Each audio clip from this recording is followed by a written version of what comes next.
할렐루야, 할렐루야. 우리 123 남성교회 대표 회원들이 나오셔서 특송해 주셨네요. 박수 한번 하겠습니다. 네.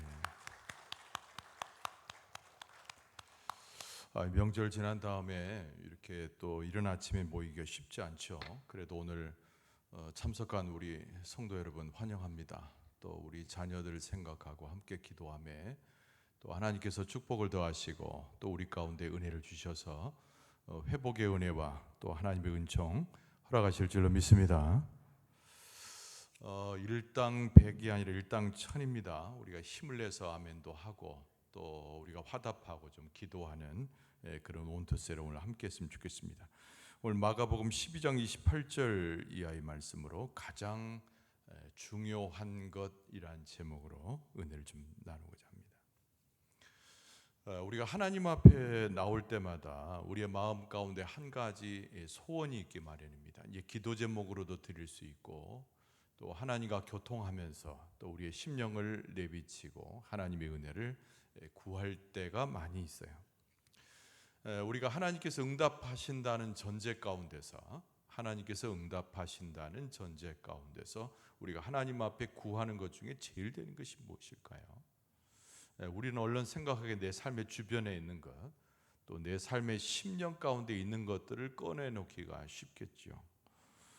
우리가 알고 싶은 것도 있고 궁금한 것도 있습니다. 하나님 앞에, 영이신 하나님 앞에 서 있다고 하는 것은 간단한 문제가 아니기 때문에 하나님에 대해서 더 가까이 나아가서 알고 싶은 것들이 있어요. 그런 것들이 질문이 될 수가 있습니다. 우리에게서 한 가지 하나님 앞에 드리는 질문이 있다면 무엇을 할 수 있을까? 우리가 이제 마태복음부터 요한복음까지 전체 복음서를 보면은 예수님께서 이 땅에 오셔서 수많은 사람들을 만나 주시는 그런 내용들이 다 적혀져 있습니다. 예수님께서 하나님의 나라의 말씀을 선포하기도 하셨지만 많은 사람들이 예수님 앞에 나와서 질문도 했지요. 역시 궁금한 것, 또 어떤 상황에 대한 예수님의 답변을 듣고자 했습니다. 예수님께서 어느 날 성전에서 백성을 가르치실 때에 천국의 복음을 증거하는데 대제사장들의 무리와 그리고 율법학자들이 예수님 주변에 몰려들었어요. 그리고 나서 예수님께 질문 하나를 던지게 됩니다. 이 누가복음 20장 2절의 말씀에 나와 있는데요. 말하 이르되 당신이 무슨 권위로 이런 일을 하는지, 이 권위를 준 이가 누구인지 우리에게 말하라. 굉장히 도발적인 질문을 했죠. 또 제사장 가야바, 예수 그리스도께서 십자가에 달리시기 얼마 전에 예수님께 이런 질문을 했습니다. 마태복음 26장 62절에 보면은 네가 하나님의 아들 그리스도인지 우리에게 말하라. 그렇죠. 예수 그리스도를 어떤 재판정에 세우면서 예수님 앞에 답변을 강요하는 듯한 질문을 하게 되죠. 예수님을 따라가던 제자들도 이와 사실은 다르지 않았습니다. 수제자라고 하는 베드로가 마지막 때 예수님께 이렇게 물어요. 누가복음 22장 49절에 보면은 주여 우리가 칼로 치리까? 말고의 귀를 내리쳤던 베드로가 도발적으로 예수님 앞에 질문하죠. 3년간 예수님을 따라다녔지만 하나님의 나라가 무엇이고 예수 그리스도의 복음이 무엇인지를 이해하지 못하는 무지한 자의 질문이었습니다. 오늘 우리가 하나님 앞에 나와서 어떤 질문을 할까요? 우리가 하나님 앞에 나와서 무엇으로 기도의 제목을 삼고 하나님께 기도할까요? 진지하지 못함, 그리고 마음에서 우러나지 못하는 정직하지 못함, 또 무모하고 무지한 질문, 그것이 우리의 질문이 되기 쉽다는 겁니다. 근데 오늘 본문의 말씀에 보면 한 서기관이 예수님 앞에 찾아오죠. 율법을 잘 아는 자였습니다.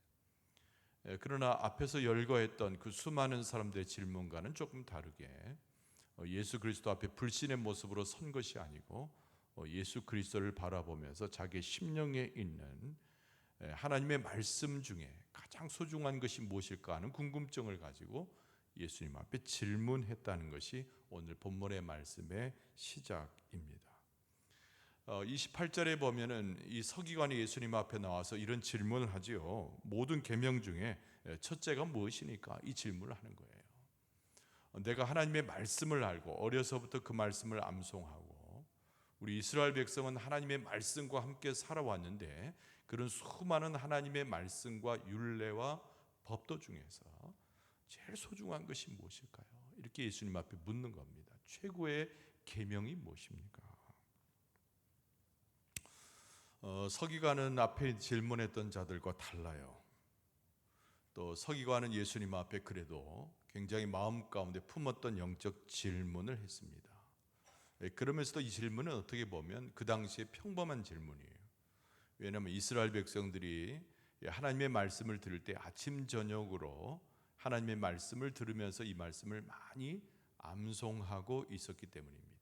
예수님의 답변은 이미 그들에게서 예상되었던 답변이죠.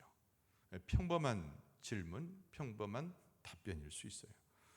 그러나 이 말씀은 많은 사람들이 알기에 평범하지만 그러나 내용에 있어서 하나님의 진리의 도전적인 말씀에 있어서 매우 중요한 질문이고 답변이었다는 거죠. 예수님께서 답변하십니다. 신명기 6장 4, 5절 이하를 바탕으로 이스라엘 백성이 너무나 잘 아는 하나님께서 허락하시는 최고의 계명에 대해서 예수님께서 일러주시고 인용해서 말씀을 하시는 거죠. 오늘 이 아침에 우리가 하나님 앞에 질문할 수 있어요. 예수 그리스도 앞에 질문할 수 있습니다. 내게 가장 필요한 계명이 무엇입니까? 내가 신앙생활할 때, 믿음 생활할 때 내게 있어서 가장 소중히 여겨야 할 말씀이 무엇입니까? 내가 하나님 앞에 섰을 때 거듭나기를 원하고 하나님의 은혜를 경험하기 위해서 정말 내게 도전적으로 주실 수 있는 예수님의 답변의 말씀이 무엇입니까? 이런 질문을 할 수 있게 돼요. 그러나 우리가 알지 못하는 어떤 성경의 구절을 인용한 것이 아니라 우리가 잘 아는 말씀을 하신단 말이죠. 그러나 그 말씀은 우리에게 너무나 중요한 것이고, 또 예수께서 답변하셨던 이 말씀은 우리에게 있어서 굉장히 도전을 일으키고 우리의 마음 가운데 새길 만한 하나님의 말씀인 것입니다. 예수님께서 이 서기관에게 답변을 하셔요. 그 첫 번째 답변이 뭐냐면 하나님은 유일하신 하나님이다. 그리고 30절에 주 너의 하나님을 사랑하라. 역시 아까 말씀드린 대로 신명기 말씀을 인용해서 답변하신 거죠. 한번 따라서 해봅시다. 주 너의 하나님을 사랑하라. 이게 첫 번째 계명이라는 거예요. 두 가지를 일러주셨는데 그 첫 번째가 너무 소중한 것, 우리 믿음 생활에서 반드시 기억해야 할 것, 우리가 하나님 앞에 나아갈 때 놓치지 말고 우리의 마음에 새겨야 할 말씀, 예수님께서 첫 번째 주신 답변이 주 너의 하나님을 사랑하라는 거예요. 여기에서 우리의 신앙의 시작이 되고, 여기에서 우리가 하나님을 만나는 만남이 시작되고, 소위 말하는 하나님의 체험, 경험이 이 말씀 속에서 시작된다는 겁니다. 이스라엘 백성에게서 하나님은 당연히 이스라엘의 하나님이죠. 이스라엘 백성에 있어서 하나님은 하나님의 말씀으로 주시는 하나님, 그들의 역사 속에 개입하시는 하나님이죠. 여러분, 우리도 똑같은 고백을 합니다. 하나님은 나의 하나님이고 우리의 하나님이고, 하나님은 하나님의 말씀 속에서 우리를 지시하시는 하나님이고, 또 하나님은 언제든지 유일하신 분으로 우리를 이끄시는 하나님이죠. 이 고백 위에 예수님께서 하신 말씀이에요. 주 너의 하나님을 사랑하라. 여러분, 하나님의 이 말씀을 통해서 주시는 음성이, 우리를 붙잡아 주시는 음성이 오늘 이 아침에 우리의 심령을 붙들 수 있기를 바랍니다. 근데 중요한 것은 어떻게 우리가 주 너의 하나님을 사랑하라 이 말씀을 실천할 수 있을까란 말이죠. 어떻게 우리가 하나님을 어떻게 우리가 사랑할 수 있느냐? 여러분, 그것은 두 가지 조건이 있어요. 첫 번째는 하나님을 깊이 알아야 됩니다. 우리가 하나님을 깊이 아는 것에서 하나님의 사랑이 실천에 가능한 거예요. 하나님은 어떤 분이신지, 하나님은 우리 아버지가 되시는데 어떻게 우리에게 역사하시는 분인지, 또 하나님께서는 우리의 삶 가운데서 어떻게 우리를 개입하셔서 주장하시는 분인지, 그 하나님의 존재와 그의 역사하심을 이해하고 아는 것이 중요한 거죠. 그리고 우리가 하나님의 말씀 속에 깊이 들어가면 주 너의 하나님을 사랑하라 이 말씀을 이해하게 돼요. 하나님을 체험하는 영적인 관계를 맺게 되면 하나님은 내게 어떤 분이신가를 알게 돼요. 그리고 그 가운데 나타나는 우리의 심령의 가장 중심에는 하나님을 사랑한다는 고백이 나올 수 있게 됩니다. 근데 이 사랑을 하되 유일하신 하나님을 일러주고 주 너의 하나님이라고 예수께서 말씀하신 대로 우리가 하나님에 대한 온전한 사랑을 드릴 수 있어야 돼요. 따라서 합시다. 하나님께 우리의 사랑을 드리되 온전한 사랑을 드려야 합니다. 그러니까 이 세상을 조금 사랑하고 또 하나님 사랑하고 이웃을 좀 사랑하고 나와 친한 자를 사랑하고 좀 하나님 사랑하고 이게 아니라 예수님께서 말씀하시는 주 너의 하나님을 사랑하라는 뜻은 내 삶에 전적으로 다가오시는 하나님을 아주 온전하게 사랑하는 거예요. 내 삶의 전체를 통해서 사랑하라는 거예요. 지극과 정성을 다해서 나의 모든 목숨과 나의 모든 뜻과 모든 것을 동원해서 하나님을 사랑하라는 거죠. 그래서 우리의 생각 속에 누가 차 있어야 됩니까? 하나님이 차 있어야 돼요. 우리의 모습 속에 우리의 감정과 행동과 그리고 우리의 지성과 우리의 모든 몸에 누가 차 있어야 돼요? 하나님이 차 있어야 돼요. 이것이 바로 온전한 사랑입니다. 온전한 사랑. 우리가 오늘 하나님 앞에 예배하면서 이 시간 기도하면서 우리의 생각과 마음과 영혼과 우리의 심령 깊은 곳에 하나님께서 온전히 임재하심으로 우리의 온전한 모습으로 하나님을 사랑할 수 있기를 바랍니다. 예수님께서 두 번째로 일러주신 계명 이야기가 나오죠. 그것이 뭐냐면 이웃을 사랑하라는 거예요. 31절에 내 이웃을 내 몸과 같이 사랑하라. 따라서 합시다. 내 이웃을 내 자신과 같이 사랑하라. 이 말씀이 무엇인 말이냐면 우리가 얼른 생각할 때 네 자신을 사랑하는 것처럼 이웃을 사랑하라 그런 뜻인가? 그게 원본의 그런 것이 아니고 내 자신이 하나님을 사랑하듯이 내 이웃을 사랑하라 그런 뜻입니다. 이 말씀은. 그러니까 하나님을 사랑하는 것하고 이웃을 사랑하는 것이 연결되어져 있어요. 그리고 순서도 있습니다. 선후가 되어 있는 거죠. 하나님을 온전함으로 사랑할 수 있는 사람이 그 결과로 이웃을 사랑할 수가 있는 거예요.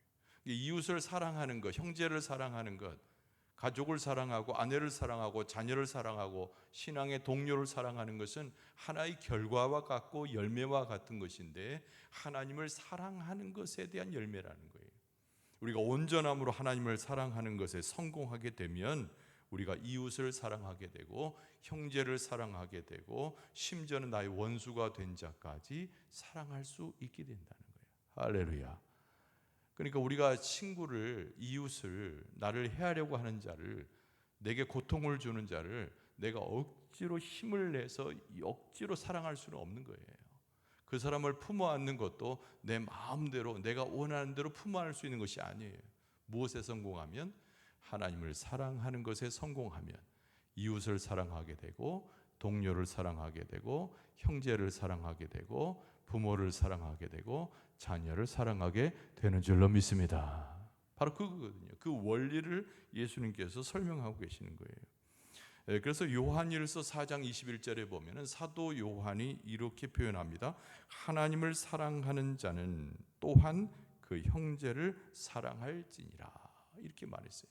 그러니까 사도 요한은 예수 그리스도 옆에서 사랑이 무엇인가를 가장 잘 이해하고 예수 그리스도의 사랑을 받은 것에 대한 감복을 해서 정말 그 사랑을 선포하는 자로 평생의 삶을 살았던 자이거든요. 그래서 이 사도 요한의 서신과 그의 표현 가운데는 예수 그리스도의 사랑의 원리가 그대로 많이 남겨져 있습니다. 그래서 우리가 하나님에 대한 사랑을 먼저 성공하라는 거예요. 하나님과의 관계를 성공하라는 거예요. 하나님의 만져주심의 그 역사에 성공하라는 거예요. 하나님께서 내게 다가오심을 거부하지 말고 받아들이고 하나님의 그 사랑 가운데 거하라는 거예요. 그럼 내 삶도 변화되고 내 마음도 변화되고 내가 형제를 사랑하며 공동체가 하나님의 사랑의 공동체로 세워질 수 있음을 강조했다는 거예요. 첫 번째 명령을 얼마나 잘 지키냐에 따라서 두 번째 명령인 내 이웃을 내 자신과 같이 사랑하라는 이 말씀이 바로 연결되어져서 결정된다는 겁니다. 여러분, 하나님께서 우리의 심령을 보시되 진실하시고 온전한 사랑으로 하나님을 사랑하며 그것을 하나님께서 인정해 주시고 받아 주실 줄로 믿습니다. 또 우리의 모습 속에서 우리가 서로 사랑하는 모습이 성공하게 될 줄로 믿습니다. 이 두 계명은 율법이라고 하는 것이, 율법이라는 것이 온전히 성취되는 복음, 그렇게 이야기할 수 있어요. 그래서 마태복음 22장 40절 말씀에도 이 두 계명이 온 율법과 선지자의 강령이니라, 이렇게 말씀하고 있거든요. 그러니까 우리가 믿음 생활하면서 가장 소중한 것이 무엇인가? 우리가 예수 그리스도 앞에 하나님께 질문하는 것 중에 첫 번째 질문이 무엇이 되어야 되는가? 또는 반대로 예수님의 말씀으로 응답을 받을 때 그 응답의 첫 번째가 무엇이냐? 이 사랑의 율법인데, 하나님을 사랑하는 것에 성공하고 이웃을 사랑하는 것에 역시 결정적으로 성공할 수 있어야 된다. 이것에서 하나님의 역사가 나타나고 우리의 기도의 응답이 나타나고 하나님의 축복이 무엇인가를 경험하게 되고 하나님을 찬송하는 그 의미 자체를 깨닫게 된다는 거예요. 하나님께서 우리가 하나님을 사랑하며 우리의 심령도 인정해주고 우리가 서로 하나님 안에서 사랑할 수 있도록 주께서 이끌어 주실 줄로 믿습니다. 오늘 기도하기로 나오셨지요? 근데 기도할 때 무엇으로 기도해야 됩니까? 첫째, 하나님을 사랑한다고 고백해 보세요. 할렐루야, 할렐루야. 한번 따라서, 하나님, 온전한 마음으로 하나님을 사랑합니다. 좀 이따 꼭 그렇게 하세요. 그리고 또 두 번째 표현이 뭐예요? 따라서, 하나님, 나의 부모와 자녀를 사랑합니다.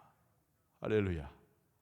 또 한 번 따라해 주세요. 하나님, 나의 형제를 사랑합니다. 또 한 번 따라해 봅시다. 하나님, 나의 이웃을 사랑합니다. 그리고 마음에 한번 마지막 떠올려봐요. 원수 같은 사람 누구 하나 떠올려봐요. 친구가 됐든 옆에 있는 사람이다. 지금 옆에가 아니라 가까이 있는 사람 중에 정말 싫은 사람 하나 딱 떠올려요. 마지막 한번 따라서 합시다. 하나님, 내가 그냥 그분이라고 칭할게. 그분, 내가 제일 미워하는 그분. 자, 다시 또 합니다. 하나님, 내가 그분을 하나님을 사랑하듯이 사랑합니다. 그 사랑이 충만한 자에게, 그 사랑이 진실된 자에게, 그 고백을 하는 자에게 하나님께서 축복을 주시고 회복을 주시고 은혜를 주시고 함께하는 놀라운 하나님의 축복을 허락하실 줄로 믿습니다. 예수님께서 이게 최고의 계명이라고 했어요. 이것이 온 율법과 선지자의 강령이다. 여기에서 기도의 능력이 나타나고 여기에서 하나님의 역사가 나타난다는 것을 예수님이 강조하고 계세요. 오늘 우리가 이 사랑의 놀라운 예수 그리스도의 가르침을 기억해서 하나님 사랑에 성공하고 이웃 사랑에 성공하는 여러분과 저의 모습 될 수 있기를 주의 이름으로 축원합니다. 이 시간 우리가 합심해서 좀 기도하기 원하는데요. 첫 번째 기도 제목은 서로 사랑하는 것입니다. 하나님을 사랑하는 자가 서로 사랑하는 것입니다. 하나님의 사랑으로 충성할 수 있고 또 하나님의 사랑으로 하나님 안에 거할 수가 있듯이 서로 사랑하는 것입니다. 이 첫 번째 기도 제목으로만 우리가 합심해서 좀 기도하겠는데요. 우리가 소리를 내서 진정으로 한번 기도하길 바랍니다. 두 손을 다 드시고 제가 주여라고 제가 선창하면 여러분 후창해서 3번 반복한 다음에 우리가 하나님을 사랑하고 우리의 서로 형제를 사랑하고 부모를 사랑하고 자녀를 사랑하고 이웃을 사랑하고 심지어는 원수까지도 사랑하게 해달라고 집중적으로 기도하도록 하겠습니다. 제가 먼저 주의 이름 부릅니다. 주여, 주여, 주여. 기도하겠습니다. 아버지 하나님, 우리 가운데 함께 하시는 아버지 하나님, 주의 놀라우신 은혜와 자비로 우리를 붙들어 주시고 하나님의 역사 가운데 주를 사랑한다는 고백을 우리 가운데 또 고백할 수 있도록 인도하시니 감사합니다. 하나님의 역사가 우리 가운데 있고 하나님의 권세가 우리 가운데 있고 하나님께서 우리와 영원히 함께 하심의 약속을 우리에게 주시는 줄로 믿습니다. 주 앞에 나아가며 온전한 사랑으로 주 앞에 서기 원합니다. 온전함으로 주를 붙들기 원합니다. 우리의 심령 깊은 곳에서 하나님께 드리는 우리를 놀라운 사랑 드리기 원합니다. 하나님을 더 알기 원하여 하나님 앞에 더 나아가며 하나님의 성품을 우리가 경험하기 원하여 주님 앞에 나아가며 하나님의 역사 가운데 주를 찬송하기 위해서 주님 앞에 나아갑니다. 오 아버지 하나님, 나의 하나님, 나의 하나님, 내 하나님을 사랑하게 하여 주시고, 그 하나님의 놀라우신 사랑의 결과로 인하여 내 형제를 사랑하고 내 가족을 사랑하고 부모를 사랑하고 자녀를 사랑하고 무엇보다도 내 모든 동료와 내 원수된 것까지 사랑하는 귀한 마음 저희들과 허락하여 주옵소서. 우리의 심령 가운데, 우리의 깊은 마음 가운데 그를 붙들고 기도하는 우리의 심령이 있게 하여 주시고, 그를 붙들고 주님 앞에 기도하는 심령이 있게 하시고, 하나님을 만나는 그 놀라우신 사랑과 서로 형제끼리 사랑하는 놀라운 고백을 통하여 하나님의 영광을 구할 수 있도록 역사하여 주옵소서. 여기 모인 자들 하나님의 은총으로 붙들어 주시고, 여기 모인 자들 주님 앞에 왔사오니 하나님의 놀라우신 자비와 놀라우신 사랑과 그 축복으로 들어가기 원합니다. 하나님께서 우리 마음에 사랑을 더 부어주시고, 하나님에 대한 사랑이 진실이고 정직하여듯이 내 형제와 내 자매와 내 친구와 우리의 동료와 나와 함께하는 자와 부모와 자녀들 모두가 서로 사랑하며, 내게 고통을 주고 어려움을 줬던 자들까지라도 내가 하나님의 사랑을 베풀어 하나님의 기적의 역사와 충만한 은혜를 경험하는 우리의 심령들이 될 수 있도록 역사하옵소서. 오 주를 바라보는 은총이 우리 가운데 있게 하시고, 하나님의 권세를 붙들어 주시고, 아버지의 은혜로 주 앞에 설 수 있도록 아버지 인도하여 주옵소서. 아버지 하나님, 이 시간 우리가 다시 한번 기도할 때 우리 가정을 위해서 한번 다시 기도합시다. 우리의 자녀들을 위해서 기도합시다. 죄악이 관영한 이 시대 가운데서 자녀들이 보호함을 받아야 되고, 깨어져가는 가정들이 주 안에서 다시 한번 세워져야 되는데, 믿음의 가정들이 주 안에서 축복을 받고 하나님의 은혜를 경험할 수 있게 해달라고, 이 두 번째 기도 제목 다시 한번 제가 주여를 선창하고 여러분 후창하면서 세 번 주의 이름을 부르고 한 번 더 기도하도록 하겠습니다. 주여, 주여, 주여. 기도합시다. 아버지 하나님, 아버지 하나님, 우리 자녀들을 기억하여 주옵소서. 우리 자녀들 어느 곳에 있습니까? 아버지, 죄악이 관영한 이 시대 가운데서 사탄의 권세가 억누르고 어두움 가운데 짓눌려 있는 고통의 세월 가운데서 정말 어디에서 소망을 두며 어디에 우리 자녀들이 어느 길을 보고 빛의 길을 따라갑니까? 아버지 하나님, 어둡고 암울하고 넘어져 있고 부서져 있는 이 세상 가운데서 우리 자녀들 하나님의 진리의 빛을 보게 하여 주시고, 예수 그리스도의 사랑을 덧입어서 우리 자녀들이 주 앞에 나가기에 부족함이 없으며, 그들의 길이 하나님의 진리를 따라서 그 등불에 비추어서 그 길을 앞서 나가는 우리 자녀들 될 수 있도록 역사하여 주옵소서. 아버지, 얼마나 많은 가정들이 고통과 좌절 속에 깨어져 갑니까? 아버지 하나님, 각 가정들이 주 앞에 세워지게 하시고 하나님의 사랑을 품은 가정으로 다시 회복되게 하시고, 아버지의 놀라우신 역사가 각 가정들에게 임함에 참으로 하나님의 역사로, 하나님의 은혜로, 예수 그리스도의 사랑으로 다시 한번 주 앞에 세워질 수 있는 가정들이 될 수 있도록 아버지의 역사여 주옵소서. 아버지, 주의 은혜를 부어주실 때, 하나님의 축복으로 더하여 주실 때 각 가정의 믿음으로 살아나게 하여 주시고, 아버지, 아직도 예수 그리스도를 회복하지 못하는 자녀들이나 남편과 아내가 있거든 아버지 세워주셔서 주 앞에 무릎 꿇게 하여 주시고, 주를 바라보게 하시고 하나님의 역사와 그 은혜를 경험하여 아버지 앞에 나올 수 있는 하나님의 백성들 다 되게 하여 주옵소서. 이 시간 한 번 더 기도할 때 우리 교회의 부흥을 위해서 기도합시다. 주의 말씀과 기도로 흥황하는 교회, 참으로 하나님 앞에 연합하여 주 앞에 서는 교회, 오늘 온토세를 기억하면서 다음 주에는 다 모이고 또 우리 온토세가 더 하나님의 부흥의 불길을 타오르는 시작점이 되어서 참으로 하나님께서 온토세를 통하여 하나님의 역사가 나타나고 모두가 기도할 수 있는 은혜를 더 있게 해달라고 다시 한번 주의 이름을 부릅니다. 주여, 주여, 주여. 기도하겠습니다. 오 아버지 하나님, 아버지 하나님, 우리의 교회를 기억하여 주옵소서. 아버지 하나님, 말씀과 기도로 흥하는 교회가 되기 원합니다. 아버지 역사 가운데 풍의 불길이 다시 한번 일어나는 교회가 되기를 원합니다. 특별히 온토세의 이 시간을 기억하여 주시옵소서. 오늘 나온 하나님의 형제 자매들을 기억하심에 하나님의 은총과 축복을 더하여 주시고, 그 머리 위에 하나님의 놀라신 축복의 은사를 내리시고 예수 그리스도의 놀라신 보혈의 피를 흘려주시고 하나님의 권세로 붙들어 주시고, 오늘 다시 한번 우리의 심령이 부흥되고 우리의 심령이 살아나고 우리의 삶이 주 앞에서 온전히 행해질 수 있도록 역사하여 주옵소서. 이른 아침의 시간을 깨우게 하여 주시고, 다음 주 이 시간부터는 다 주 앞에 나와서 예배하며 하나님 앞에 영광을 돌리며 기도하게 하여 주시고, 깨어있는 심령으로 주를 바라볼 수 있도록 인도하여 주옵소서. 암울한 이 시대입니다. 도대체 이 세상 가운데 질 진리가 어디 있으며 이 세상 가운데 도대체 보여지는 모든 주의 길이 어디에 있습니까? 아버지, 온태소를 통하여 다시 한번 붕의 불길이 시작되게 하여 주시고, 우리 교회가 다시 한번 주 앞에 새로워지게 하여 주시고, 말씀과 기도로 거듭나서 하나님의 역사로 나아갈 수 있도록 인도하옵소서. 여기에 모인 자들이 하나의 씨가 되게 하여 주시고, 아버지 하나님 옥토에 뿌려진 씨가 되게 하여 주시고, 이것이 생명의 시작이요 생명의 놀라운 역사가 다시 시작될 수 있도록 인도하여 주옵소서. 아버지의 놀라우신 은혜 베풀어 주옵소서. 놀라우신 사랑으로 인도하여 주옵소서. 온 도세가 영적으로 폭발되게 하여 주시고 붕되게 하여 주시옵시고, 우리 교회의 하나의 초석이 되게 하여 주시고, 믿음과 말씀과 기도로 시작하는 하나님의 교회의 출발이 될 수 있도록 이 역사하여 주옵소서. 이 시간 여러분 안수받기 원하신 분은 앞으로 나오시기 바랍니다.